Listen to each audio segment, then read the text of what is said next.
Andrew Torba here, co-founder and CEO of Gab.ai, the free speech social network.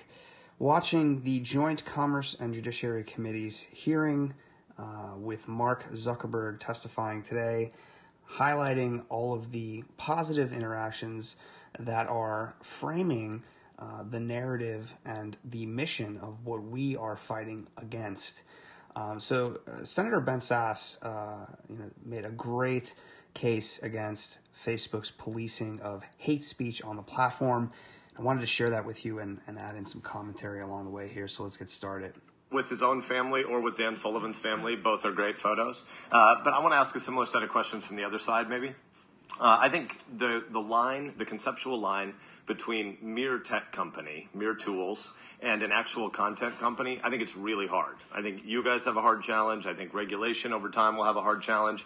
And you're a private company, so you can make policies that may be less than First Amendment full spirit embracing, in my view. But I worry about that. I worry about a world where when you go from violent groups to hate speech in a hurry, in one of your responses to one of the opening questions, you may decide, or Facebook may decide, it needs to police a whole bunch of speech that I think America might be better off not having policed by one company that has a really big and powerful platform.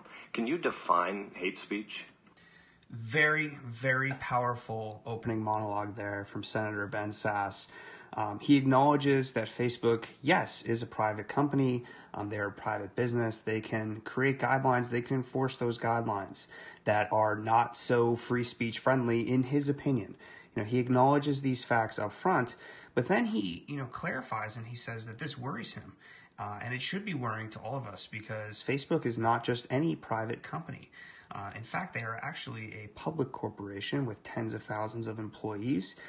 They make billions of dollars every year, and about 2 billion of us use their product each and every month. So why is it that 10 to 15,000? Zuckerberg said today that 20,000 employees by the end of this year will be reviewing and flagging and censoring content on Facebook. And what Sasse, very astutely highlighted here is that earlier in the hearings, or in the testimony of Zuckerberg rather, he stated that they don't allow hate speech, and then he made the jump directly to terrorism. He says, we don't allow hate speech, we don't allow terrorism, right? And trying to bridge the gap, trying to mold those two things together, which is obviously two very different things. So very important moment here. Let's see how Zuckerberg responds. Senator, I think that this is a really hard question, and I think it's one of the reasons why we struggle with it. There are certain definitions that we have around calling for violence or let's just agree on that. If somebody's calling for violence, that shouldn't be there. I'm worried about the psychological categories around speech. You used language of safety and protection earlier. We see this happening on college campuses all across the country. It's dangerous. 40% of Americans under age 35 tell pollsters they think the First Amendment is dangerous because you might use your freedom to say something that hurts somebody else's feelings. Guess what? There are some really passionately held views about the abortion issue on this panel today. Can you imagine a world where you might decide that pro-lifers are prohibited from speaking about their abortion views on your content, on your platform? Which, by the way, has happened. There absolutely have been pro-life groups that have been censored across big tech platforms. I certainly would not want that to be the case. But it might really be unsettling to people who've had an abortion to have an open debate about that, wouldn't it? It might be, but I don't think that would fit any of the definitions of what we have. But So notice that he still hasn't defined hate speech. Notice he's stuttering. He doesn't know how to respond because all of this stuff is completely subjective. Hate speech is a subjective term. It's ambiguous. What is hateful to one person is not going to be hateful to another person. What is a joke to one person is going to be completely mean and terrible thing to another. Do you generally agree with the point that you're making, which is as we're able to technologically shift towards, especially having AI proactively look at content, I think that that's going to create massive questions for society about what obligations we want to require companies to fulfill. And I do think that that's a question that we need to struggle with as a country, because I know other countries are, and they're putting laws in place. And I think that America needs to figure out and create the set of principles that we want American companies to operate under. They already exist. It's called the Bill of Rights, Mark Zuckerberg. It's called the First Amendment. Okay, these things have existed for a very long time, and it's clearly something that you don't fully understand.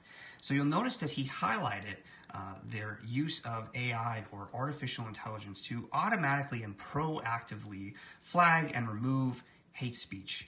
And earlier in the testimony, Zuck noted that those AI that are currently used for detecting and removing hate speech are not up to par yet. But he believes in the next 5 to 10 years, the AI is going to be so good that it will remove the hate speech before anyone even sees it or needs to flag it. This is the innovation that is coming out of Silicon Valley, the brightest minds in the world. Thanks. I wouldn't want you to leave here today and think there's sort of a unified view in the Congress that you should be moving toward policing more and more and more speech. I think violence has no place on your platform. Sex traffickers and human traffickers have no place on your platform. But vigorous debates, adults need to engage in vigorous debates. I have only a little less than 2 minutes left, so I want to shift gears a little bit. But that was about adults. You're a dad. I'd like to talk a little bit about... So he ends it there, but that was just an important moment today, one of the more important moments. I also covered Senator Ted Cruz's comments and engagements with Mark Zuckerberg on my last video. I encourage you to go check that out. These are important times, folks. You need to pay attention to what these big tech guys are talking about. They now see themselves as the arbiters of truth. They are going to start policing content on the platform like crazy, using artificial intelligence, using 20,000 employees to review and flag and censor content. This is no game anymore. Things are about to change, and they're about to change rapidly, and I foresee this being the destruction of big tech and the fragmentation of social networking, of communities on the internet. Markets consolidate and markets fragment. Those are the two critical times in markets. And we've seen Facebook consolidate the entire market, buying Instagram, buying WhatsApp, attempting to buy Snapchat, taking out any competitor that came in their way. And that consolidation is now over. What we're going to start to see now is people start to leave these massive conglomerate big tech companies and break off into smaller niche communities that support and share their values. And our values here at Gab are to defend individual liberty, free expression, and the free flow of information. We've been consistent on that mission since August of 2016 when we launched, and we're going to continue to be consistent on that mission. Thanks for tuning in, and remember to speak freely, folks.